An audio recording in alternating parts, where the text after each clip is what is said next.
இந்த மாதம் வாக்குத்தத்தத்தை நம்ம எடுத்துக்கலாம். ஆதியாகமம் 26-24. ஆதியாகமம் 26-24 வாசிங்க. அன்று ராத்திரியிலே கர்த்தர் அவனுக்கு தரிசனமாகி நான் உன் தகப்பனாகிய ஆபிரகாமுடைய தேவன், பயப்படாதே நான் உன்னோடே கூட இருந்து என் ஊழியக்காரனாகிய ஆபிரகாமின்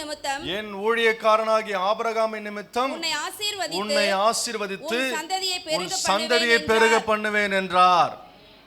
ரொம்ப அருமையான ஒரு வாக்குத்தத்த வார்த்தை. பயப்படாதே. ராத்திரியிலே கர்த்தர் அவனுக்கு தரிசனமானார். ஏன் ராத்திரியில தரிசனமானார்? ராத்திரி தான் பயம் வரும். நைட்டு தூங்கும் போது தான் தேவையில்லாத குழப்பங்கள் நம்மளை வந்து சேரும். நைட்டு தூங்கும் போது தான் காலையில் நடந்த சம்பவங்கள் நைட்டில் வந்து மண்டையை கொடாயும். படுக்கும்போது தான் தலகாணி திரும்ப படுத்து தலகாணி மேலே படுத்தாலும் தூக்கம் வராது. ஏன்னா குழப்பங்களை வந்து சேருது. ஆனால் ஆண்டவர் சொல்றாரு, நீ பயப்படாதே. பக்கத்தில் பார்த்து சொல்லுங்க, பயப்படாத, கர்த்தர் உன் கூட இருக்கிறாரு. எதை குறித்து நீங்க பயப்படுறீங்கன்னு தெரியாது, ஆனா ஆண்டவருக்கு தெரியும். உன் பயத்தை போக்குவதற்கு கர்த்தர் உன் கூட இருக்கிறார். விசுவாசிக்கிற ஒரு ஆமென் சொல்லலாம். அன்று ராத்திரியிலே கர்த்தர் அவனுக்கு தரிசனமாகி, நான் உன் தகப்பனாகி ஆபிரகாமுடைய தேவன், பயப்படாதே, நான் உன்னோட கூட இருந்து என் ஊழியக்காரனாகிய ஆபிரகாமின் நிமித்தம், அதாவது உங்க அப்பாவை நான் எப்படி வந்து ஆசீர்வதிச்சேனோ, உங்க அப்பாவுக்கு நான் ஒரு வாக்குத்தத்தம் கொடுத்துருக்கிறேன். ஈசாக்குக்கு சொல்றாரு, ஈசாக்கே, உங்க அப்பா ஆபிரகாமுக்கு நான் ஒரு வாக்குத்தத்தம் கொடுத்தேன். என்ன வாக்குத்தத்தம் கொடுத்தேன்? நான் உன்னை ஆசீர்வதிப்பேன், உன் பெயரை பெருமைப்படுத்துவேன், நீ ஆசீர்வாதமா இருப்பேன் உங்க அப்பாவுக்கு நான் சொல்லி இருக்கிறேன். அதுபோல அந்த வாக்குத்தத்தத்தை நிறைவேறும் அளவும் நான் உன் கூடவே இருப்பேன் என்று ஆண்டவர் சொல்றார். அல்லேலூயா. எத்தனை பேர் நம்ம விசுவாசிக்கிறீங்க கர்த்தர் எனக்கு வாக்குத்தத்தத்தை கொடுத்தாரு? எத்தனை வாக்குத்தத்தம் உங்க இருதயத்தில் இருக்குது? எத்தனை வாக்குத்தத்தத்தை நம்ம வாசிக்கிறோம்? அது எல்லா வாக்குத்தத்தத்தையும் கர்த்தர் உங்களுக்கு நிறைவேற்றி முடிக்க அவர் வல்லவராய் இருக்கிறார். கரங்களை தட்டி கர்த்தரை மகிமைப்படுத்துவோம். ஹல்லேலூயா. பக்கத்தில் கையை பிடிச்சி சொல்லுங்க, பயப்படாத, கர்த்தர் உனக்கு நல்லதையே செய்வாரு, நீ ஆசீர்வாதமா இருப்ப, உனக்கு எந்த குறையும் வராது, நீ நல்லா இருப்ப. ஹல்லேலூயா.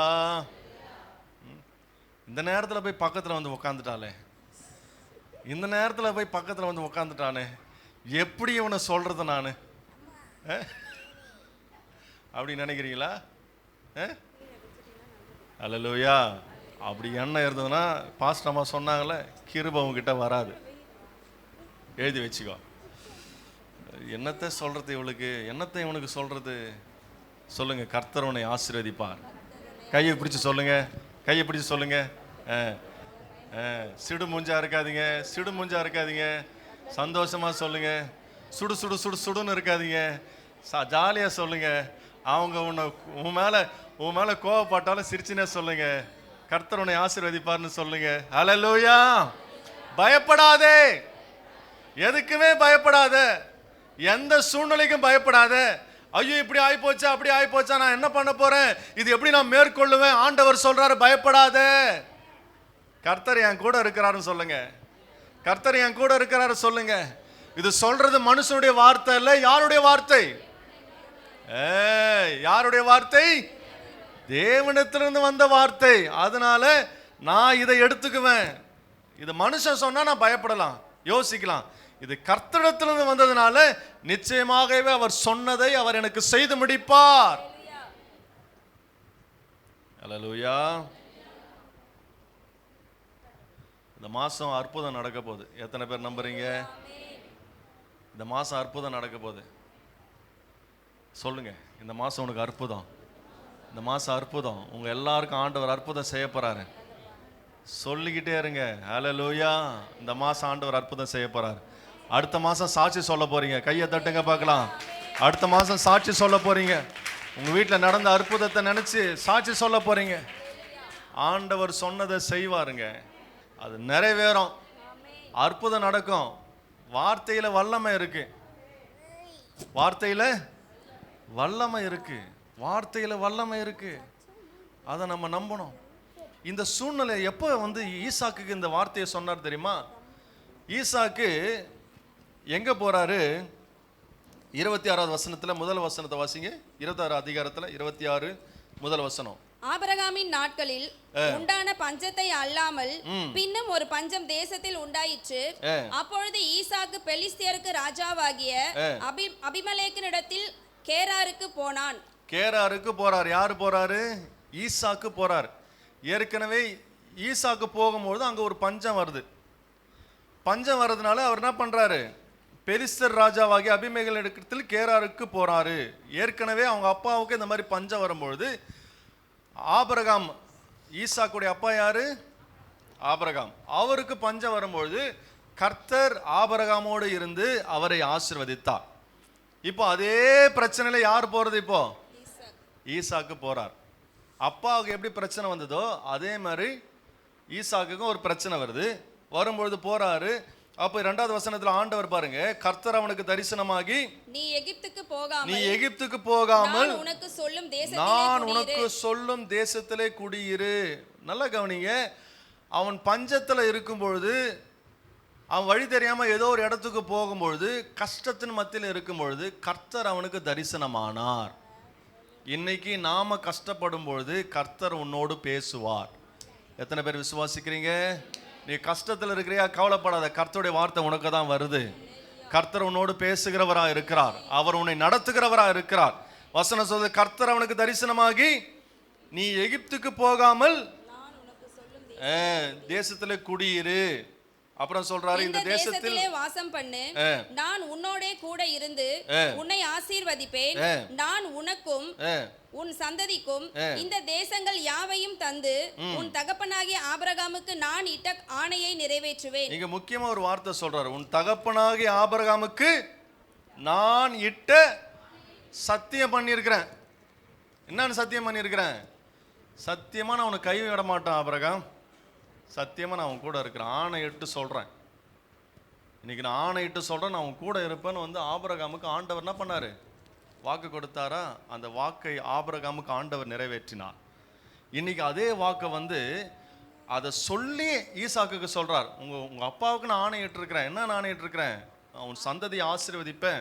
நீ அவருடைய சந்ததியா இருக்கிறதுனால உன்னையே நான் கைவிட மாட்டேன். எந்த இடத்துல போனாலும் நான் உன் கூடவே இருப்பேன். வாக்கு பண்றேன். அப்படி வாக்கை வாங்கிக்கிட்டு ஆண்டவர் சொன்ன வார்த்தையை கேட்டுக்கிட்டு இப்போ யார் ட்ராவல் பண்ணுறது? ஈசாக்கு வேற ஒரு கண்ட்ரியில் ட்ராவல் பண்ணிட்டு போகிறார். ஏற்கனவே அவங்க அப்பா இருந்தது போல் அவரும் அந்த இடத்துக்கு போகிறார். போகும்பொழுது அந்த இடத்துல ஈசாக்கு விதை விதைக்கிறாரு. 160 என்ன பண்ணுறாரு? பலன் கிடைக்குது. அந்த வசனம் எங்கிறது பாருங்க. ஈசாக்கு அந்த தேசத்தில் விதை விதைத்தான். எந்த வசனம் என்னது? 26:12. ஈசாக்கு அந்த தேசத்திலே விதை விதைத்தான். கர்த்தர்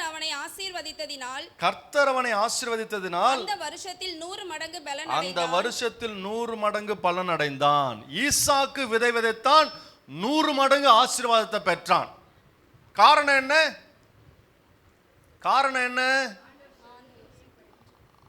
அவனோடு கர்த்தர் இருந்தார். சிம்பிள், அவ்வளவுதாங்க. கர்த்தர் அவனோடு இருந்தார். அதை அவன் நம்பினான். ஈசாக்கு அதை நம்பினார்.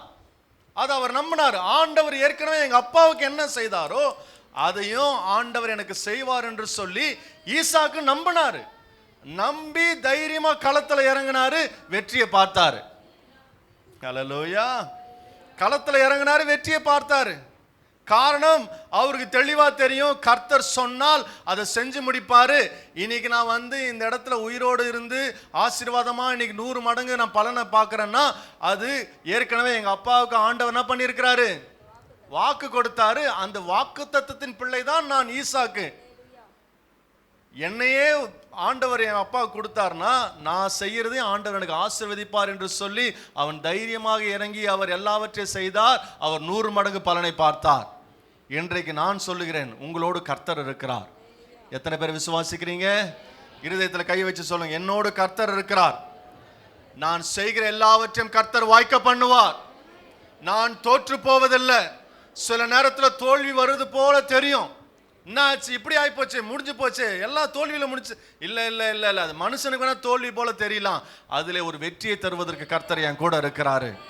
கர்த்தர் என்னை நடத்துவார், அவர் ஆசீர்வதிப்பார். நீ 100 மடங்கு ஆசீர்வாதத்தை பார்ப்ப. பக்கத்தில் பார்த்து சொல்லுங்க, நீங்க 100 மடங்கு ஆசீர்வாதத்தை பார்ப்பீங்க. காரணம் என்ன? கர்த்தர் அவரோடு இருந்தார். கர்த்தர் ஈசாக்கோடு இருந்தார். எத்தனை பேர் விசுவாசிக்கிறீங்க என்னோடு கர்த்தர் இருக்கிறார் என்று சொல்லி? எப்போ சொல்லணும்? பாக்கெட்ல 10 லட்சம் இருக்கும்போது சொல்றது இல்ல, எல்லாம் சஃபிஷியண்டா வாழும்போது சொல்றது இல்ல. கையில ஒண்ணுமே இல்லை ஆனா இந்த விஷயம் முடிக்கணும், அப்ப சொல்லுங்க கர்த்தர் என் கூட இருக்கிறாரு. அதுதான் விசுவாசம். ஈசாக்கு விதை விதைக்கும் பொழுது அந்த இடத்துல பஞ்சங்க. ஆபிரகாமுக்கு வந்த பஞ்சத்தை போலவே ஈசாக்குடைய காலத்திலே வந்தது. ஆனால் ஈசாக்கு விதை விதைக்கும் பொழுது அந்த இடத்துல 100 மடங்கு ஆசீர்வாதத்தை பார்க்கிறாரு. காரணம், பஞ்சமா இருந்தாலும் அதை பத்தி அவர் கவலைப்படல. அவர் இருதயத்தில் இருந்த ஒரே ஒரு நம்பிக்கைன்னா கர்த்தர் என் கூட இருக்கிறாரு, அவர் என்னை ஆசீர்வதிப்பார். இன்னைக்கு நீங்க வனாந்திரத்தின் வழியா போனாலும் வனாந்திரம் ஒரு பெரிய மேட்டர் இல்லை. கர்த்தரை நம்ம கூட இருந்தா வனாந்திரம் என்னங்க? வனாந்திரம் பாலைவன சோலையாக மாறிவிடும். எத்தனை பேர் விசுவாசிக்கிறீங்க? வனாந்திரம் மேட்ரு கிடையாது, யார் நம்ம கூட இருக்கிறான்றதான் மேட்ரு.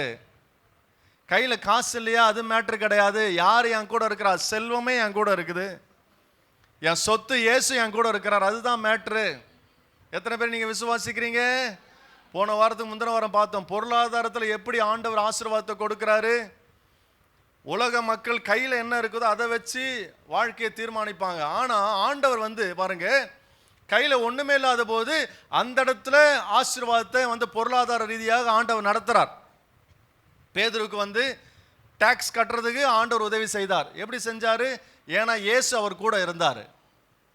நான் சொல்றது புரியுதுங்களா? 5000 பேர் இருந்தாங்க, 5 அப்பத்தை 5000 பேருக்கு கொடுத்தார். ஏன்? எப்படி முடிஞ்சது? ஏன்னா அந்த இடத்துல இயேசு இருந்தார். இன்னைக்கு அந்த இயேசு தான் நமக்கு பொருளாதாரம், இயேசு தான் நமக்கு வாழ்வாதாரம், இயேசு தான் எனக்கு ஆதாரம், இயேசு தான் எனக்கு எல்லாமே என்று சொல்லி அவரை நம்ம மையப்படுத்த மையப்படுத்த மையப்படுத்த எந்த சூழ்நிலை வந்தாலும், வனாந்தரமே வந்தாலும் அந்த இடத்துல உனக்கு மட்டும் ஆசீர்வாதம் பெருகும். சுத்தி கஷ்டப்பட்டாலும் இயேசுவை நம்புகிற பிள்ளைகளுக்கு ஒரு குறையும் ஏற்படாது. எத்தனை பேர் நம்புறீங்க? ஹல்லேலூயா. எனக்கு ஒரு குறையும் வராது சொல்லுங்க. சொல்லிக்கிட்டே இருங்க. கஷ்டம் வரும்போது சொல்லுங்க. வனாந்திரத்துல தாங்க அறுவடையை பார்த்தார் ஈசாக்கு. வனாந்திரத்தை தான் ஈசாக்கு அறுவடையை பார்த்தார்.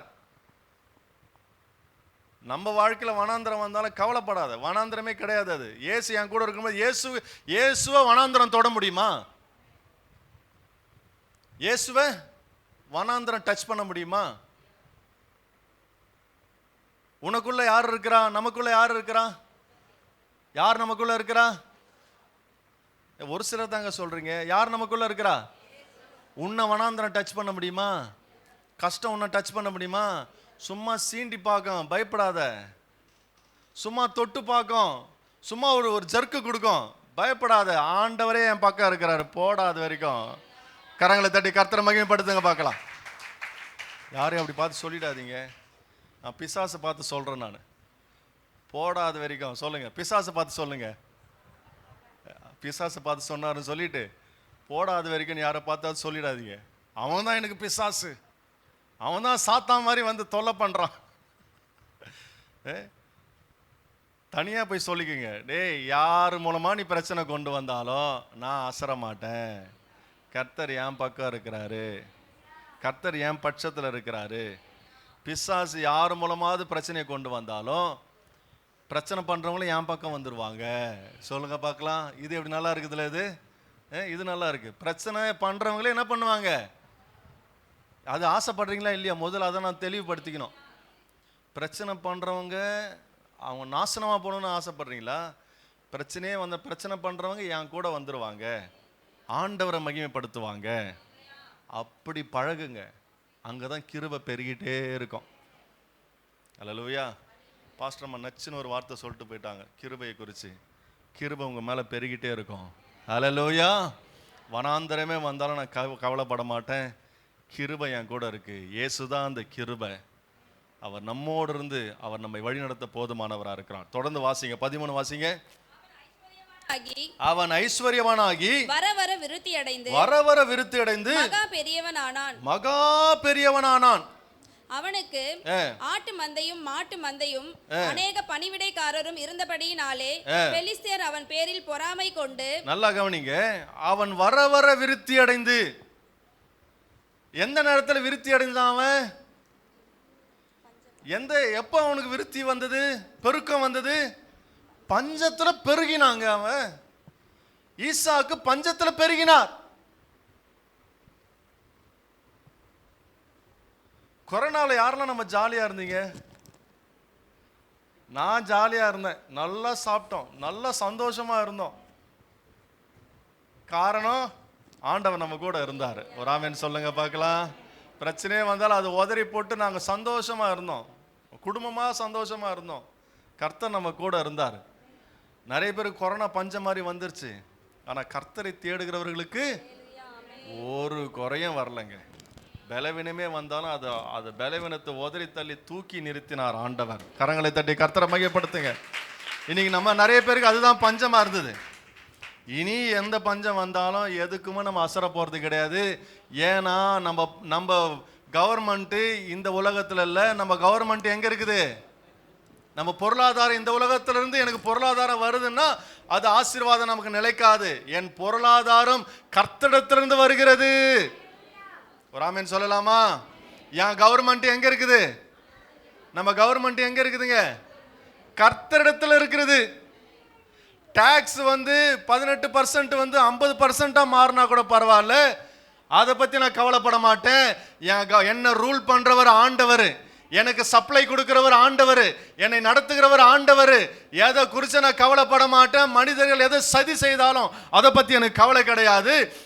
எனக்கு ஆதாரம் எங்கிருந்து வருகிறது? கர்த்தரிடத்திலிருந்து வருகிறது. எனக்கு சப்ளை கர்த்தரிடத்திலிருந்து வருது. ஹல்லேலூயா.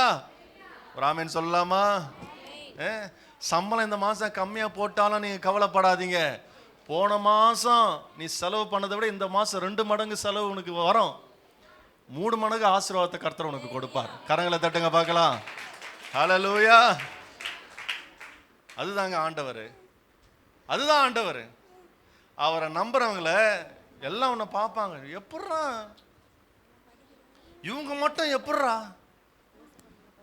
ஆர்டரே வரல, சம்பளமே கம்மியா வந்துக்குது, ஆனா இவங்க மட்டும் நல்லா ஜாலியா இருக்கிறாங்க, கார்ல போறாங்க வராங்க, ஜம்முன்னு ட்ரெஸ் பண்றாங்க, பிள்ளைங்களை நல்லா படிக்க வைக்கிறாங்க. இது எப்பட்றா? அது அப்படித்தான்டா, அது அப்படிதான். எனக்கே தெரியல. சொல்லுங்க பார்க்கலாம். எனக்கே தெரியல. ஆண்டவர் என்ன நடத்துறாரு. அங்கதான் தேவன் மகிமைப்படுகிறவரா இருக்கிறார். ஹல்லேலூயா. எப்பட்றா? அது அப்படித்தான். நான் கேட்டேன் ஃப்ரெண்டு பாஸ்டர், எப்பட்றா இது? அது அப்படிதான். எனக்கே தெரியல. ஆண்டவர் நடத்துறாரு. அவரை நம்பி வந்த அவர் என்ன ஒரு நாளும் கைவிடல, ஆசீர்வாதமா நடத்துறாரு. ஒரு ஆமென் சொல்லுங்க பார்க்கலாம். ஹல்லேலூயா. கர்த்தரை நம்புகிற பிள்ளைகளுக்கு ஒரு நன்மையும் குறைவுபடாதுங்க. அதுதாங்க உண்மை. பஞ்சத்துல 100 மடங்கு எப்படிங்க ஆசீர்வாதம் வந்தது? 100 விதைக்கிற விதையெல்லாம் 100 மடங்கு பலன் கொடுக்குது. எப்படி? ஆண்டவர் கூட இருக்கிறாரு. ஆண்டவர் கூட இருக்கிறாரு. பலவீனமா இருக்கிறேன் ஆனா எல்லாத்தையும் செய்யறிய, எப்படி? அது அப்படிதான். கர்த்தர் என் கூட இருக்கிறாரு. சுகர் வந்தது, எப்படி? அது இருக்கட்டும் பரவாயில்ல, கர்த்தர் என் கூட இருக்கிறாரு. பிபி இருக்குது, எப்படி இதெல்லாம் செஞ்ச? நான் செய்யல, கர்த்தர் எனக்கு செஞ்சு முடிச்சாரு. ஆண்டவர் உன் கூட இருக்கும்போது எல்லாத்தையும் சமாதானமாய் செய்து முடிக்கிறவரா இருக்கிறார். ஹல்லேலூயா. எப்படிதான் வரான்னு பார்க்கலாம், இந்த குடும்பம் எப்படிதான் வருதுன்னு பார்க்கலாம் அப்படின்னு யோசிச்சுக்கினே உட்காந்து பார்த்துக்கினே இருப்பாங்க. பார்க்குறவங்க பார்த்துக்கினே இருக்கட்டும், அவங்கள பற்றி நீ கவலைப்படாத. யாருக்கும் ஆண்டவர் பேசுகிறாருன்னு நினைக்கிறேன். என்னதான் நடக்குது பார்க்கலாம், இரு, நான் பொறுத்து வெயிட் பண்ணு, பார்த்துக்கினே இருக்கலாம். அது எப்படி முடியுது நம்ம பார்க்க தானே போகிறோம் அப்படின்னு யாருன்னா அவங்கள பார்த்து சொல்கிறாங்களா? நீ அவங்கள மண்டையில் போட்டுக்காதீங்க. மண்டையில் போட்டிங்கன்னா ஊசி உள்ளே குத்துற மாதிரி ஆகி போயிடும். ஓரம் தள்ளிடுங்க. நீ பார்த்துன்னு ஒரு பக்கம், அது பாட்டுன்னு பார்த்துன்னு கிட்ட, அதை பற்றி எனக்கு கவலை கிடையாது. கர்த்தர் என் கூட இருக்கிறார். என் வேலையை நான் பார்த்துன்னு போயின்னே இருக்கிறேன். கர்த்தர் என் கூட இருந்து எல்லாத்தையும் நடத்துவார். மற்றவங்க அவன் எப்படி பார்க்குறான், இவங்க எப்படி பார்க்குறாங்க, அவங்க எப்படி பார்க்குறாங்க, எப்பா நீ எப்படியாவது பார்த்துன்னு இருப்பா, எனக்கு நிறைய வேலை இருக்குது, நான் பாட்டு செஞ்சுன்னு இருக்கிறேன். ராமன் சொல்லலாமா? ஹல்லேலூயா. கரங்களை தட்டி கர்த்தரை மகிமைப்படுத்துங்க. இதுதாங்க விசுவாசம். இதுதான் விசுவாசம். பார்க்குறவங்களை பற்றி கவலைப்படாதீங்க, பரிதாபப்படுங்க. சரி, அவங்களுக்காக ஆண்டவரே உங்களுக்காக நான் ஜெபம் பண்ணுறேன், அவங்க மனநலம் மாறணும் ஆண்டவரே, ஜெபம் மட்டும் போயிருங்க. அவங்களே நீங்கள் பார்த்துன்னு இருக்காதீங்க. உங்களுக்கு நிறைய வேலையை வச்சு ஆண்டவர் வச்சிருக்கிறார், நிறைய ஆசீர்வாதத்தை ஆண்டவர் வச்சிருக்கிறார். உங்களை கொண்டு செய்ய வேண்டிய காரியங்கள் நிறைய இருக்கு. அதை நீங்கள் ஃபோக்கஸ் பண்ணுங்க. உங்களை கொண்டு செய்ய வேண்டியதை கர்த்தர் உங்களை கொண்டுதான் செய்வார். சொல்லுங்க பார்க்கலாம். என்னை கொண்டு செய்ய வேண்டியதை கர்த்தர் என்னை கொண்டு செய்து முடிப்பார். ஆமா, எத்தனை பேர் நம்புறீங்க இந்த வார்த்தையை? ஆமா. அடுத்த வசனம் வாசிங்க. அவன் தகப்பனாகிய ஆபிரகாமின் நாட்களில் அவனுடைய வேலைக்காரர் வெட்டின துறவுகளை எல்லாம் தூத்து மண்ணினால் நிரப்பி போட்டார்கள். பாருங்க, ஏற்கனவே அவங்க அப்பா ஆபிரகாம் எங்க இருந்தாரு? இந்த ஏரியாவுக்கு வந்து வாழ்ந்திருக்கிறாரு. துறவுனா கிணறு வெட்டுறாரு. துறவு தானே சொல்லுவாங்க. அதை துறவு வெட்டுறாரு. துறவு வெட்டி அதுல இருந்து தண்ணி பாய்ச்சி விவசாயம் பண்ணுவாரு, ஆசீர்வாதமா இருப்பாரு. இப்போ எல்லாத்தையும் அவங்க அப்பா போன பிறகு அந்த ஊருக்காரங்க என்ன பண்ணிட்டாங்க, இனி ஆபிரகாம் வரமாட்டான்னு மூடிட்டு அந்த இடத்த ஆக்குபை பண்ண பார்த்துக்கிறாங்க. இப்போ யார் வந்திருக்கிறது அந்த இடத்துல? மறுபடியும் ஈசாக்கு அவங்க பையன் வராரு, மறுபடியும் தோன்றாரு. தோன்ற என்ன பண்ணுது? வசனத்தை வாசிங்க. அவன் தகப்பனாகிய ஆபிரகாமின் நாட்களில் அவனுடைய வேலைக்காரர் வெட்டின துறவுகளை எல்லாம் தூர்த்து போட்டு மண்ணினாலே மூடிட்டாங்க. அபிமெலேக்கு ஈசாக்கை நோக்கி, நீ எங்களை விட்டு போய்விடு, எங்களை பார்க்கிலும் மிகவும் பலத்தவனானாய் என்றான். பாருங்க, அவன் வெட்டுறான், அவங்க அப்பா வெட்டி வச்சிருக்கிற, அதை மூடிட்டு போயிட்டாங்க. மறுபடியும் அவன் தோன்றாரு, தோன்றாங்க, தண்ணி வருது, ஆசீர்வாதம் பெறான். இப்போ அந்த ஊர்ல பஞ்சத்திலே வாழுறாங்க.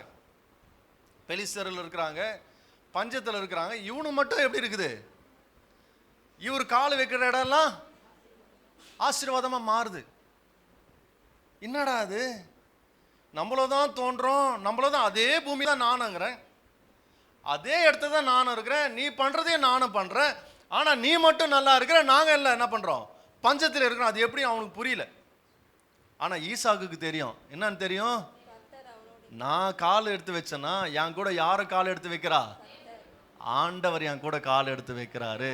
நான் ஒரு வேலையை செய்ய ஆரம்பிச்சேன்னா அந்த இடத்துல நான் செய்யல, என் கூட வந்து ஆண்டவர் அதை செய்ய வைக்கிறாரு. அதனால ஆண்டவர் எனக்கு வெற்றியை கொடுக்கிறாரு, ஆண்டவர் என்னை போஷிக்கிறார், அவர் என்னை நடத்துகிறாரு. நான் போறேன்னா என்னை தனியா என் ஆண்டவர் விட மாட்டார். எத்தனை பேர் நம்புறீங்க அதை? நீங்க தனியா போனீங்கன்னா உன் ஆண்டவர் தனியா விட மாட்டாரு. உன் கூடவே ஆண்டவர் வருகிறார், உன்னை ஆசீர்வதிக்க அவர் வருகிறார். உன்னை தனியா விட்டு வேடிக்கை பார்க்கிற ஆண்டவரை நம்ம ஆராதிக்கல. நீங்க போகும்பொழுது அவரை நம்பி நம்ம போறதுனால நம்ம கூடவே வந்து நம்ம காரியங்களை வெற்றி சிறக்க செய்கிற தேவன் நம்மோடு இருக்கிறார். எத்தனை பேர் நம்புறீங்க அதை? ஒரு ஆமென் சொல்லுங்க பார்க்கலாம். இனி வரப்போற சவால்கள் நிறைய இருக்குதா? கவலைப்படாதீங்க. கர்த்தர் அந்த சவால்கள் உன் கூட ஆண்டவர் இருக்கிறாரு, அவர் எல்லாத்தையும் பார்த்துக்குவாரு. இதை பார்த்துட்டு பெலிஸ்தர்கள் பொறாமப்படுறாங்க. ஏய், நீ தயவு செய்து நீ போயிரியா, எங்களை விட நீ என்ன பண்ணிட்ட? பலத்து போயிட்ட. சில நேரத்தில் சில சூழ்நிலைகள் வரும், இந்த மாதிரி என்னன்னு வரும். இதே போல ஆசீர்வாதத்து மேலே ஆசீர்வாதம். உங்கள் பிள்ளைங்களும் சரி, நீங்கள் செய்கிற வேலையும் சரி, நம்ம பிள்ளைகளும் சரி, எல்லாம் ஆசீர்வாதம் அப்படியே சந்தோஷமா. என்னடா அது எப்பவுமே இருக்கிற மாதிரி இருக்கிறாங்களப்பா, எப்பவுமே இருக்கிற மாதிரி ஆசீர்வாதமா இருக்கிற மாதிரி இருக்கிறாங்கப்பா அப்படின்னு சில நேரத்தில் மாம்சீகத்தில் போராமப்படுற நாட்கள் வரலாம். ஒருவேளை நீங்கள் அதை சந்திக்கலாம். இவங்களுக்கு மட்டும் எப்படிப்பா நடக்குது, சூப்பராக இருக்கிறாங்களப்பா சொல்லுவாங்க. அவங்கள பார்த்து நீ கவலைப்படாதீங்க, போராமப்படாதீங்க. படுறவங்க பட்டுக்கிட்டு போட்டோம். அந்த இடத்துல நீங்கள் கர்த்தருக்கு நன்றி சொல்லுங்க. ஆண்டவரே, என்னை நன்மையாக வச்சிருக்கிறீங்களே உமக்கு ஸ்தோத்திரம், என்னை ஆசீர்வாதமாக வச்சுக்கிறீங்களே உமக்கு ஸ்தோத்திரம். அல்லேலூயா. தொடர்ந்து வாசிங்களா. 15-17. அப்பொழுது ஈசாக்கு அவிடம் விட்டு புறப்பட்டு கேராரின் பள்ளத்தாக்கிலே 16-17 வாசிங்க. அப்பொழுது ஈசாக்கு அவிடம் புறப்பட்டு கேராரின் பள்ளத்தாக்கிலே கூடாரம் போட்டு அங்கே குடியிருந்து தன் தகப்பனாகிய ஆபிரகாமின் நாட்களில் வெட்டினவைகளும் ஆபிரகாம் மரித்த பின் பெலிஸ்தியர் தூர்த்து போட்டவைகளுமான துறவுகளை மறுபடியும் தோண்டி தன் தகப்பன் அவைகளுக்கு இட்டிருந்த பெயர்களின்படியே அவைகளுக்கு பேரிட்டான். பாருங்க, இங்க ஒரு விஷயத்தை நம்ம பார்க்கணும். ஈசா கிட்ட ஒரு ஒரு ஒரு விஷயத்தை நம்ம கத்துக்கணும். அவங்க அப்பா ஒரு துறவு வெட்டுறாரு, தோண்டி தண்ணி பாய்ச்சி விவசாயம் பார்த்தாரு. அதுக்கப்புறம் அவங்க அப்பா மறிச்ச பிறகு அந்த எல்லாம் மூடி போய் வேற ஒரு ஊருக்கு போயிடுறாரு. ஊருக்கு போயிட்டு மறுபடியும் அவங்க அப்பா இறந்த இடத்துக்கே மறுபடியும் வராரு, வந்து தோன்றாரு. எங்க அவங்க அப்பா தோன்றாரு அதே இடத்துல தோன்றாரு. தண்ணி வந்தது, ஆனா வந்து பிரச்சனை பண்றான்னு மூடிட்டாங்க. மறுபடியும் வேற ஒரு இடத்துக்கு போறாரு. வேற ஒரு இடத்துக்கு போய் என்ன பண்றாரு, அந்த இடத்துல தோன்றாரு, கிணறு தோன்றாரு. விவசாயம் பண்றத கிணறு தோன்றாரு. அங்கே என்ன பண்ணுது, தண்ணி வருது. ஆனால் அங்கே வந்து என்ன பண்றாங்க, பிரச்சனை பண்றாங்க. தொடர்ந்து வாசிங்க. ஈசாக்குடைய வேலைக்காரர் பள்ளத்தாக்கிலே வெட்டி அங்கே சுரக்கும் நீரூற்றை கண்டார்கள். அங்கே நீரூற்றை பார்க்கறாரு. மறுபடியும் என்ன பண்றானுங்க, 20வது வசனத்துல, கேராரூர் மேய்ப்பர் இந்த தண்ணீர் தங்களுடையது என்று சொல்லி ஈசாக்குடைய மேய்ப்பருடனே வாக்குவாதம் மறுபடியும் அவனுக்கு வந்து என்ன பண்றானுங்க, அங்க ஊருக்காரங்க என்ன பண்றாங்க, இது எங்க இடம், இது நாங்க தான் பண்ணுவோம்னு. அந்த காலத்துலலாம் வந்து அப்படியே இருந்திருக்கு. இந்த மாதிரி நம்ம டாக்குமெண்ட்லாம் பண்ற மாதிரி இல்லை. வந்து அவன் பிரச்சனை பண்றானுங்க. பிரச்சனை பண்ண பிறகு என்ன நடக்குது, அவர்கள் தன்னோட வாக்குவாதம் பண்ணினபடியால் தன்னோட வாக்குவாதம் பண்ணதுனால அந்த துறவுக்கு ஏசேக்கு என்று பெயரிட்டான். ஏசேக்கு என்று ஏசேக்கு என்றால் என்ன அர்த்தம், வாக்குவாதம். எனக்கு வாக்குவாதம் வந்துருச்சு, பிரச்சனை வந்துருச்சு, போராட்டம் வந்துருச்சுன்னு அதுக்கு பேரு. ஏசேக்குன்னு பேர் வச்சுட்டு என்ன பண்ணிட்டாங்க, போயிட்டான். போயிட்டு மறுபடியும் என்ன பண்றாரு, வேறொரு துறவை வெட்டினார். 21வது வசனத்துல வேறொரு துறவை வெட்டுறாரு. அதை குறித்தும் வாக்குவாதம் அங்கேயும் வாக்குவாதம் பண்றாங்க. ஆகையால் அதுக்கு மறுபடியும் இன்னொரு பேர் வைக்கிறாரு. என்ன பேர் வைக்கிறாரு, சித்தனான் பேர் வைக்கிறாரு. சித்தனான் பேர் வைக்கிறாரு. அதுக்கப்புறம் பின்பு அவ்விடம் விட்டு பெயர்ந்து போய் வேறொரு துறவை வெட்டினான். நல்லா கவனிங்க, மொத்தம் எத்தனை துறவு வெட்டி இருக்காருங்க, மொத்தம் எத்தனை துறவு வெட்டி இருக்காரு, 3-4 வெட்டி இருக்கிறாரு. 3 கிட்ட வெட்டி இருக்கிறார். மேலே 3 வெட்டி இருக்கிறாரு. அதுக்கப்புறம் 3வது வெட்டி 4வதுல தான் என்ன பண்றாரு, கடைசியா வெட்டுறாரு. இப்போ 4 முறை என்ன பண்றாருங்க. இங்க ஒரு விஷயத்த நல்லா வாலி பசங்களாம் நல்லா கவனிங்க. ஏற்கனவே அவங்க அப்பா தோணுதை தான் தோன்றாரு, மூடிட்டாங்க. மறுபடியும் ஒரு இடத்துல தோன்றாரு, அங்கே பிரச்சனை நடக்குது. அங்கே மூடிட்டு என்ன பண்றாரு, மறுபடியும் என்ன பண்றாரு, தோன்றாரு. அங்கேயும் பிரச்சனை வருது. ஒரு துறவு தோன்றது ஒரு நாள்ல தோன்ற முடியுமா பிரதர், தோண முடியாதுல்ல. எத்தனை நாள் ஆகும், குறைஞ்சது 1 மாசம் ஆகும். இந்த காலகட்டத்திலே எத்தனை நாள் ஆகுது, இப்போ எல்லா டெக்னாலஜியும் வந்து 1 மாசம் ஆகுது. அப்போ அவர் வெட்டும் போது, அவர் தோண்டும் போது எத்தனை நாளாக இருக்கும். அப்போ டெக்னாலஜி எதனா இருந்ததா, ஃபர்ஸ்ட் தோன்றாரு மூடுறானுங்க, மறுபடியும் தோன்றாரு மூடுறானுங்க, 3வது முறை தோன்றாரு மூடுறாங்க, 4வது முறை தோன்றாரு. அங்கே வெற்றியை பார்த்தா எல்லா இடத்துலையும் வெற்றி வந்தது. கர்த்தர் அவர் கூட இருந்தார். ஆனால் இங்கேருந்து நம்ம கற்றுக்கொள்ள வேண்டிய ஒரு விஷயம் என்ன தெரியுமா, ஒரு முறை தோண்டும் பொழுது சோர்ந்து போய் அவர் அப்படியே இனி எனக்கு எதுவுமே வேணாம், ஏன் நான் தோன்ற இடத்துல இந்த மாதிரி ஆகிப்போச்சே, கர்த்தர் என் கூட இல்லை, நான் விட்டுட்டு போயிடுறேன், நான் பின்னாடியே போயிடுறேன்னு சொல்லி அவர் மனசு இல்லை. அவர் மனசு எப்படி இருந்தது, அவர் சொன்னால் எனக்கு செய்வார், அவர் எனக்கு வாக்கு கொடுத்திருக்கிறார். ஆகையினால மனிதர்கள் மூடினாலும் பரவாயில்ல, இன்னொரு இடத்துல நான் ட்ரை பண்ணுவேன். இந்த இடத்துல வந்து ஃபெயிலியர் வந்தாலும் இன்னொரு இடத்துல நான் ட்ரை பண்ணுவேன். இந்த இடத்துல ஃபெயிலியர் வந்தாலும் இன்னொரு இடத்துல ட்ரை பண்ணுவேன். அவருடைய மனநிலை எப்படி இருந்ததுன்னா, நான் தோத்து போக மாட்டேன், நான் முயற்சி செஞ்சுக்கிட்டே இருப்பேன். என்ன பண்ணிட்டு இருப்பேன். இங்கதான் நம்ம ஆண்டுடைய வாக்கு தத்துவம் ஏன் நம்ம வாழ்க்கையில நிறைவேற மாட்டேங்குதுன்னா, நாம ஒரு முறை முயற்சி செய்வோம், 2வது முறை என்ன பண்ணுவோம், அடா விட்டு போப்பா, அது வரைக்கும் விட்டுருவோம். அங்கதான் ஃபெயிலியர் வருது. ஈசாக்கோட ஆண்டவர் இருந்தார். அதே நேரத்தில் அவனுடைய எஃபோர்ட் அவன் போட்டான். அவர் போட்டாரு. ஈசாக்கு என்ன பண்ணாரு, ஃபெயிலியர் வருதா, பிரச்சனை வருதா, அதை பத்தி நான் கவலைப்பட மாட்டேன். I will keep on doing what God said. ஆண்டவர் என்ன சொன்னாரோ அதை நான் மனசில் வச்சு நான் தொடர்ந்து செஞ்சுக்கிட்டே இருப்பேன். இதுக்கு எத்தனை தடை வந்தாலும் பரவாயில்ல. நிறைய இடத்துல பிள்ளைங்க வந்து வேலைக்கு போனால் உடனே பின்னாடி வந்துடுறாங்க. ஏன் தெரியுமா, தாக்கு பிடிக்க முடியல, என்ன பண்ண முடியல. அந்த ஓனர் அப்படி பேசுறாரு, சூப்பர்வைசர் என்ன அப்படி பார்க்குறாரு, இவங்க இப்படி பேசுகிறாங்க, அவங்க அப்படி பேசுகிறாங்க, அதனால் நாங்கள் இருக்க மாட்டேன், எனக்கு வேலையை வேணாம், ஒன்றே வேணாம், வீட்லேயே சுற்றின்னு கிடு, எனக்கு நான் வந்தது, உன் வேலையை நீயே பார்த்துக்கோ அப்படின்னு அப்பா அம்மா சொல்ல தான் செய்வாங்க. ஒரு இடத்துக்கு போனால் ஒழுங்காக இருந்து செய்ய தெரியுதா உனக்கு. பிரச்சனை வராத இடம் எங்கே இருக்குது, பிரச்சனை வராத இடம் எங்கே இருக்குதுங்க? பிரச்சனை சுற்றி இருந்தாதான் நீ எப்படி இருக்கிறன்னு உனக்கு தெரியும். நம்ம வாழ்கிற உலகமே பிரச்சனை உலகம்தான். ஈசாக்குக்கு பிரச்சனை வருது. ஒரு துறவு வெட்டுறது சாதாரண விஷயம் இல்லை. 1 மாதம் 2 மாதம் ஆயிருக்கும். அவ்வளோ கஷ்டப்பட்டு தோண்டியும் அவர் சோர்ந்து போல. மறுபடியும் என்ன பண்ணுறாரு? இன்னொரு இடத்துல தோன்றாருங்க. அவருக்கு தெரியும், நான் எந்த இடத்துல எதை செஞ்சாலும் கர்த்தர் என் கூட இருக்கிறாரு. அல்லேலூயா. நான் தோண்டிக்கிட்டே இருப்பேன். எவ்வளோ தடை வந்தாலும் அதை பற்றி நான் கவலைப்பட மாட்டேன். நான் விடாமுயற்சியோடு செய்து கொண்டே இருப்பேன். இது எத்தனை பேருக்கு இருக்குது மனசில்? இனி நீங்கள் படிச்சுட்டு நீங்கள் வேலைக்கு போக போகிறீங்க, நல்ல ஒரு நிலையில் இருக்க போகிறீங்க, நல்லா படிக்க போகிறீங்க, ரைட்டு. நல்ல ஒரு உத்தியோகத்துக்கு வரணுமா? உங்கள் வாழ்க்கை, நம்முடைய வாழ்க்கையில் பிள்ளைகளுக்கு நீங்கள் சொல்லிக் கொடுங்க. கன்சிஸ்டன்சின்னு சொல்லுவாங்க ஆங்கிலத்தில். தொடர்ச்சியாக ஒரு விஷயத்தை செஞ்சுக்கிட்டே இருக்கணும்னு சொல்லுவாங்க. அது செய்யும்பொழுது தான் வெற்றி வரும். ஒரு ஆமென் சொல்லலாமா? அதனால் வேலை ஸ்தலத்தில் நீங்கள் போயிட்டு வேலை செய்யும் பொழுதும் சரி, ஒரு ஆஃபீஸர் கீழே நீங்கள் இருக்கும் பொழுதும் சரி, நீங்கள் செய்ய வேண்டியதை தொடர்ச்சியாக செய்யுங்க. அந்த இடத்துல கர்த்தர் உனக்காக எல்லாவற்றையும் செஞ்சு முடிப்பார். நான் சொல்கிறது எத்தனை பேருக்கு புரியுது? இதை உங்கள் பிள்ளைங்களுக்கு நீங்கள் சொல்லிக் கொடுங்க இப்போவே. அவனுக்கு தான் அங்கே போகிறதுக்கு பிடிக்கலையாமே, அங்கே போய் அவன் என்ன பண்ண போகிறான், அந்த ஆள் அப்படி பேசுகிறாராமே. பேசதாங்க செய்வாங்க. உன் பிள்ளைக்கு நீ சப்போர்ட் பண்ணினா உன் பிள்ளைய கூட வச்சுன்னு உட்காந்துரு, அவ்வளோதான். அப்படி தான் இருக்கும். எங்கள் வீட்டில் எங்கள் அப்பா அம்மா அப்படி தான் எங்களுக்கு சொல்லி கொடுத்தாங்க. அப்படி தான் இருக்கும். வாழ போகிற இடத்துல அப்படி தான் இருக்கும். பிரச்சனைகள் வரதான் செய்யும். அதுதான் உங்கள் வீடு. அது நீங்கள் அப்படி தான் இருக்கணும். இப்படி தான் இருக்கும் பிரச்சனை.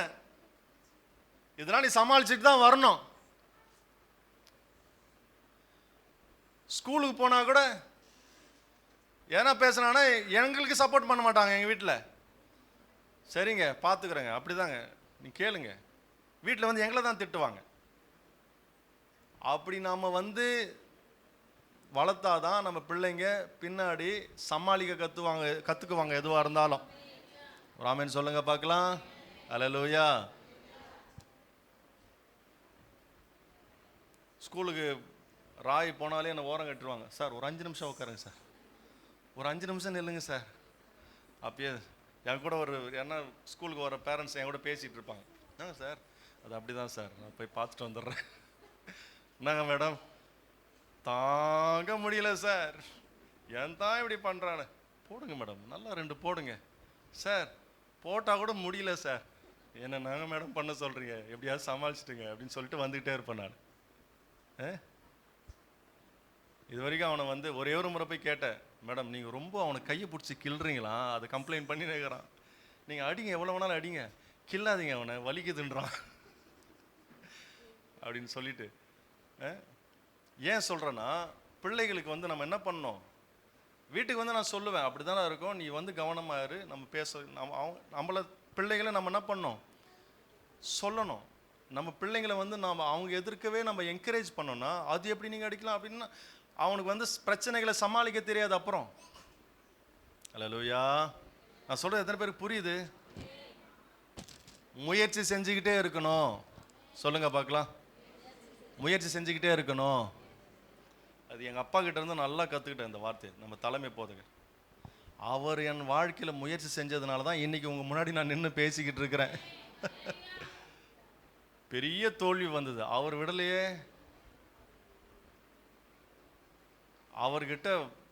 அவர்கிட்ட கற்றுக்க வேண்டிய ஒரு முக்கியமான ஒரு பாடத்தில் இதுவும் ஒன்று. முயற்சி செஞ்சுக்கிட்டே இருப்பார். விடாமுயற்சி நம்ம பார்க்க முடியாது அவர்கிட்ட. ஒரு விஷயத்தை செய்ய ஆரம்பிச்சாலும் அதை செஞ்சுக்கிட்டே இருப்பார். அது முடிகிற வரைக்கும் என்ன பண்ண மாட்டார், விட மாட்டார். பக்கத்தில் பார்த்து கையை கொடுத்து சொல்லுங்க, முயற்சி செய்வோம், சோர்ந்து போகாதீங்க, சோர்ந்து போகாதீங்க. இன்னொரு விஷயம் பாருங்க, நம்ம கடவுள் கூட நம்ம கோஆப்ரேட் பண்ணணும். ஆண்டவர் என்ன சொன்னார் ஈசாக்குக்கு, உங்க அப்பாவுக்கு நான் சொன்னது போல என்ன பண்ணுவேன், நான் உனக்கு செஞ்சு முடிப்பேன். அப்ப இவர் என்ன பண்ணணும், பிரச்சனை வரும்போது நீங்க அப்படி சொல்லிட்டீங்களே எனக்கு, ஆனா இப்படி பிரச்சனை வருது, நான் பின்னாடி நான் திரும்பி போறேன்னு சொல்லல. ஆண்டவர் சொல்லிட்டாரு, அவர் நிச்சயமா செய்வார். இதுக்கு இடையில நிறைய பிரச்சனைகள் வரும், போராட்டங்கள் வரும், எதிர்ப்புகள் வரும். ஆனாலும் நான் விடாமுயற்சியோடு நான் செஞ்சுக்கிட்டே இருப்பேன். அல்லேலூயா. தேவ ஜனமே, இளம் தம்பதிகளே, குடும்பத்தில் வராத பிரச்சனை கிடையாது. வீட்டுக்கு வீடு என்ன சொல்லுங்க, வீட்டுக்கு வீடு வாசற்படி. நானும் பார்க்காத பிரச்சனை கிடையாது, எவ்வளோ பிரச்சனை வந்தது குடும்பத்தில். ஆனாலும் குடும்பத்தோடு நின்று நான் கர்த்தருடைய நாமத்தை மகிமைப்படுத்தி கொண்டிருக்கிறோம். நம்ம கலாச்சாரம் வேற, ஃபாரின் கலாச்சாரம் வேற. ஃபாரின் கலாச்சாரத்தோடு நம்ம ஒத்து போகக்கூடாது. ஒத்து போனீங்கன்னா நம்ம வாழ்க்கை முறை சரி வராது. ஹலோ, விடாமுயற்சி வேணும். ஒரே இடத்துல நிற்க கற்றுக்கோங்க. தேவனை மகிமைப்படுத்த கற்றுக்கோங்க. அந்த இடத்துல நின்று நீ கர்த்தரை நீ உறுதியாக பிடிச்சிக்கிட்டீங்கன்னா எப்படிப்பட்ட பிரச்சனை வந்தாலும் சமாளிக்கிறதுக்கு அவர் உனக்கு பலனை கொடுப்பாரு. நீ கர்த்தரை விட்டுட்டு உன் சுயத்தில் சார்ந்து நான் இப்படி தான் இருப்பேன்னு போனேன்னா அங்கே பிரச்சனை உனக்கு காத்துக்கிட்டு இருக்குது. அதனால ஒரு பிரயோஜனம் கிடையாது, நன்மையை உனக்கு சேராது. அல்லேலூயா. குடும்பம்னா பிரச்சனை வருங்க. சமாளிக்க தெரியலையா, ஜெபம் பண்ணு, அந்த பலத்தை கர்த்தர் உனக்கு கொடுப்பாரு. எல்லாரும் சின்ன வயசுல எல்லாம் வந்து சமாளிக்க ஏற்கனவே ஒரு கல்யாணம் பண்ணி சமாளிக்க கத்துக்கிட்டு அதுக்கப்புறம் இன்னொரு கல்யாணம் பண்றாங்களா? என்னங்க சிரிக்கிறீங்க? நம்ம கலாச்சாரம், தமிழ் கலாச்சாரம் இப்படிதான். சமாளிச்சு என்ன பண்ணோம், கர்த்தர் மேல பாரத்தை போட்டு தேவனை சார்ந்து நீ அவரை நம்பி வாழும்பொழுது சூழ்நிலைகளை கர்த்தர் உனக்கு சாதகமா மாத்தி கொடுப்பாரு. அவர் மேல வச்சிருக்கிற நம்பிக்கையை மட்டும் நம்ம என்ன பண்ணக்கூடாது, விட்டுடக்கூடாது. நான் சொல்றது எத்தனை பேருக்கு புரியுது? ஒரு ஆமென் சொல்லுங்க பார்க்கலாம். அல்லேலூயா. படிக்கிற பிள்ளைகளே, ஈசாக்கு இடத்துல இருக்கிற அந்த விடாமுயற்சியை பாருங்க. ஒரு முறை நீங்க ஃபெயில் ஆனாலும் கவலைப்படாது. ஏன்னா 6வதுலேயே ஃபெயில் ஆக்கிட்டாங்க. தெரியுமா அது விஷயம்? நான் 6th ஃபெயிலு, ஆனால் 10th 12th பாஸு. செந்தில் சொல்கிறாரு, அண்ணே நீங்கள் SSLC ஃபெயிலுங்க, நான் 8th பாஸுண்ணே. அந்த மாதிரி நான் 6வது ஃபெயிலு. நான் ஒரு டியூஷனில் சேர்ந்தேன், அவங்க சரியாக சொல்லிக் கொடுக்க நிறுத்திட்டாங்க. அந்த டீச்சர் கேட்டாங்க, என்னப்பா ஏன்பா நின்று? என்ன அப்படியே சொரிஞ்சு நின்று அவங்க முன்னாடி, நான் சரியாக சொல்லிக் கொடுக்கல நிறுத்திட்டாங்களா? ஆமாம் டீச்சர் அப்படின்னு சரி போப்பா நான் பார்த்துக்கிறேன்னாங்க. அப்போ அந்த வார்த்தை எனக்கு புரியல. ஃபெயில் ஆன பிறகு தான் புரியுது. ஓ சரி போப்பா நான் பார்த்துக்கிறேன்னு சொன்னாங்களே, அது இதுதான் பொழுது. ஃபெயில் ஆகிட்டாங்களே. 6வது ஃபெயில் ஆகிட்டேன். ஃபெயில் ஆனதெல்லாம் நான் தோற்று போயிட்டேன்னா கர்த்தர் ஜெயத்தை கொடுத்தாரு. இன்னைக்கு நின்று பேசிக்கிட்டு இருக்கிறேன். ஹல்லேலூயா. ஃபெயில் ஆனாலும் என்ன பண்ணக்கூடாது, அசரக்கூடாது. நான் எழுதி பாஸ் பண்ணுவேன், கர்த்தர் என் கூட இருக்கிறாரு. வேலைக்கு போகிற பிரச்சனை வருது, நீ போகிற இடத்துல அது சமாளிக்க முடியல, பரவாயில்ல, நான் முயற்சி செய்கிறேன், முற்ற வரைக்கும் முடிஞ்ச வரைக்கும் முட்டி பாருங்க, மீதியை கர்த்தர் உனக்கு பார்த்து கொள்ளுவாரு. ஹல்லேலூயா. நீங்க செய்யற பிசினஸும் சரி, வேலையும் சரி, எல்லா இடத்துலையும் பிரச்சனைகள் வரும், போராட்டங்கள் வரும். முட்டிக்கிட்டே இருப்ப, முட்டிக்கினே இரு, முட்டிக்கினே இரு. உன் தலை வீங்காது, கர்த்தர் உனக்கு பாதுகாப்பா இருக்கிறாரு. கரங்களை தட்டுங்க பார்க்கலாம். ஆமா, கர்த்தர் உனக்கு பாதுகாப்பா இருக்கிறாரு. துறவ வெட்டாரு மூடுறானுங்க, துறவ வெட்டாரு மூடுறானுங்க, துறவ வெட்டாரு மூடுறானுங்க. ஆனாலும் துறவ வெட்டாரு. ஆனாலும் என்ன பண்றாரு? ஒன்று புரிஞ்சுக்கோங்க, நீ எவ்வளோ அடி வாங்குறியோ அவ்வளோ நீ நல்லா இருப்ப வாழ்க்கையில். பாடம் உனக்கு நல்லா சொல்லி கொடுக்கும் வாழ்க்கை. நான் அடியே வாங்க மாட்டேன்னா நீ எப்படியா உன் வேலையை பார்த்துக்கப்பா. கஷ்டம் வரும், அடி வரும், உத வரும். அங்கே ஆண்டவரை நம்புறவங்களுக்கு உயர்வு வரும். கரங்களை தட்டி கர்த்தரை மகிமைப்படுத்துங்க. கடைசியா பாருங்க, அந்த வசனத்துல பாருங்க, ஈசாக்கு கடைசியா ஒரு துறவு வெற்றார் பாருங்க. அந்த வசனம் எந்த வசனம்? 22. பின்பு அவ்விடம் விட்டு பெயர்ந்து போய் வேறொரு துறவை வெட்டினான். அதை குறித்து அவர்கள் வாக்குவாதம் பண்ணல. அதுக்கப்புறம் சொல்லுங்க. அப்பொழுது அவன், நம் தேசத்தில் பலுகும்படிக்கு இப்பொழுது கர்த்தர் நமக்கு இடம் உண்டாக்கினார் என்று சொல்லி பாருங்க, அவன் விசுவாசத்தை பாருங்களேன். 4 முறை கிட்டத்தட்ட ஒரு 4 துறவு ஒரு வருஷம் வெட்டியிருப்பார் போல இருக்குது. வெட்டி வெட்டி வெட்டி வெட்டி தோஞ்சு போய் சோர்ந்து போல அவரு. ஆனாலும் நான் பார்ப்பேன், வெற்றியை பார்க்காம விட மாட்டேன், கர்த்தர் சொன்னதை நிறைவேற்றுவான்னு ஆண்டவர் சொன்ன வார்த்தைக்கு ஆண்டவருக்கு இவர் கோஆபரேட் பண்றாரு. நான் செய்வேன் ஆண்டவரே, நீங்க சொல்லிட்டீங்க, அதுக்கு நான் சப்போர்ட் பண்ணி நான் என் வேலையை செய்யறேன். செஞ்சாரு. கடைசியில் வாக்குவாதம். இவன் எப்போ பார்த்தா இவன் வெட்டுற இடத்துலலாம் வாக்குவாதம் வருது. ஆனால் இவன் வெட்டினா அவன் நல்லா இருக்கிறான், இவன் கூட ஆண்டவர் இருக்கிறான்னு பக்கத்தில் இருக்கிறவன் புரிஞ்சுக்கினான். சுற்றி இருக்கிற ஆட்களும் புரிஞ்சுக்கிறான், எப்பா இவன் கூட போராட முடியாதுப்பா, இவன் எங்கே போனாலும், இங்கே விட்டு அவன் வெளியே போனாலும் நல்லா தான் இருப்பான், இங்கே இருந்தாலும் நல்லா தான் இருப்பான். அதுக்கப்புறம் என்னாச்சு, அவர் புரிஞ்சுக்கிட்டாரு, கர்த்தர் என் கூட தான் இருக்கிறாரு. ஹல்லேலூயா. தோல்வி வரும்பொழுதும் கர்த்தர் உன் கூட தான் இருக்கிறாரு, வெற்றி வரும்பொழுதும் கர்த்தர் உன் கூட தான் இருக்கிறார். எத்தனை பேர் விசுவாசிக்கிறீங்க? ஹல்லேலூயா. அதனால அந்த இடத்துக்கு நான் பேர் வச்சாரு, ரெகோபோத் என்று பெயரிட்டார். ஹல்லேலூயா. ரெகோபோத் என்ன அர்த்தம்? கர்த்தர் என் கூட இருக்கிறாரு, வெற்றியை கொடுப்பாரு. அந்த ரெகோபோத் உன் கூட இருக்கிறாரு. சொல்லுங்க, பக்கத்துல பார்த்து சொல்லுங்க, கர்த்தர் உன் கூட இருக்கிறாரு, கர்த்தர் என் கூட இருக்கிறாரு. ஹல்லேலூயா. பாஸ்டர், இவ்வளோ பெரிய பிரச்சனை வந்திருக்குது, எப்படி சமாளிக்கிறது? கர்த்தர் உன் கூட இருக்கிறாரு, எல்லாம் சரியாகுங்க. வார்த்தையை மட்டும் நீங்கள் நெகட்டிவாக யோசிக்காதீங்க. வைப்ரேஷன் நம்ம வார்த்தையில் இருக்கு. நம்ம பேசுகிற வார்த்தையில் நல்ல வைப்ரேஷனோடு பேசணும். நீங்கள் வார்த்தையிலே வல்லமை உண்டு, பேசுங்க. தோல்வி வந்தாலும் பேசிக்கிட்டே இருங்க, காரியம் நடக்கலனாலும் பேசிக்கிட்டே இருங்க. கர்த்தர் செய்வார், நடத்துவார். கடைசியில் நீ பேசுறது தான் கடைசியில் நடந்து முடியும். ஹல்லேலூயா. ஒரு ஆமென் சொல்லுவோம். ஆமென். எத்தனை பேர் சந்தோஷமா இருக்கிறீங்க? கர்த்தர் ஈசாக்கோடு இருந்தார், அவனை ஆண்டவர் ஆசீர்வதித்தார். அதே ஆண்டவர் நம்ம கூட இருக்கிறாரு. ஈசாக்குக்கு ஆண்டவர் மரிக்கல, ஆனா உனக்கு எனக்கு இயேசு மரிச்சாரு. சொல்றது புரியுதுங்களா? ஈசாக்கு வெறும் வார்த்தையினாலே நம்பி அவன் ஜெயம் பெற்றான். இன்னைக்கு நமக்கு வார்த்தையின் மேல ஒரு அற்புதத்தை ஆண்டவர் செஞ்சிருக்கிறார், ஒரு காரியத்தை செஞ்சிருக்கிறார் நமக்காக. என்ன அது? அவரே நமக்காக பலியானார். எதுக்கு பலியானாரு? ஆபிரகாமுடைய வாக்குத்தத்தம் உன் வாழ்க்கையில நிறைவேற வேண்டும் என்று சொல்லி நமக்கு ஆண்டவர் பலியானார். அவரை விட நம்ம மேலானவர்கள். அந்த வார்த்தையை பிடிச்சுக்கோங்க. கர்த்தர் உங்க வாழ்க்கையில பெரிய காரியங்களை செய்வார். எல்லோரும் எழுந்து நின்று நாம் கர்த்தரை நாம் ஆராதிப்போம். ஹல்லேலூயா.